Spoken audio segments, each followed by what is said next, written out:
میرے سامنے میرا شوہر بنا بیٹھا ہے، اپنی پھپھو کا بدلہ بھی لے رہا ہے، تو کس سے؟ اسی کی بیٹی سے۔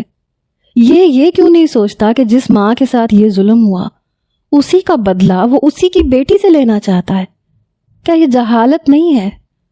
وہ کہنے لگا رات کو تیار رہنا، رات کو اگر تمہیں بخار ہوا یا تم مر بھی رہی ہو تب بھی میں تم پہ ترس نہیں کھاؤں گا۔ کئی برسوں سے میرے سینے میں جو آگ لگی ہوئی ہے وہ تمہارے چہرے پہ بھی اتنے ہی زخم ڈالے گی جتنے تمہارے باپ نے میری پھپھو کے چہرے پہ ڈالے تھے۔ میری آنکھوں سے ٹپ ٹپ آنسو گرنے لگے۔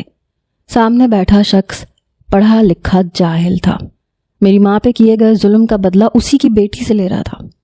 میرا کیا قصور تھا؟ میں بچپن سے اپنی ماں کے، اپنے باپ کی محبت کو ترستی آئی تھی، اپنی سوتیلی ماں کی زیادتیاں برداشت کرتی آئی تھی۔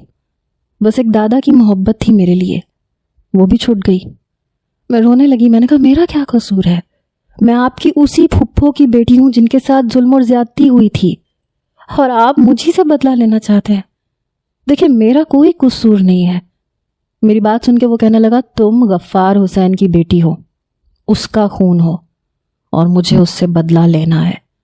تمہیں تکلیف دوں گا تو درد اس سے ہوگا۔ میرے باپ کو مجھ سے محبت ہی نہیں تھی، وہ مجھ سے محبت کرتا ہی نہیں تھا۔ میری تکلیف پہ اسے کوئی فرق نہیں پڑے گا۔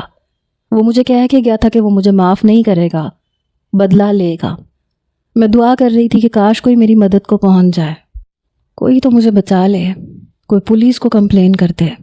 میں پولیس کو کہہ دوں گی کہ یہ شادی میری دلی رضامندی سے نہیں ہوئی، یہ شخص مجھ سے بدلہ لے رہا ہے، کوئی مجھے بچا لے۔ میں یہی دعا کر رہی تھی۔ میں رونے لگی، دادا جی خدا کے لیے مجھے بچا لیں۔ میں سسکیوں سے رو رہی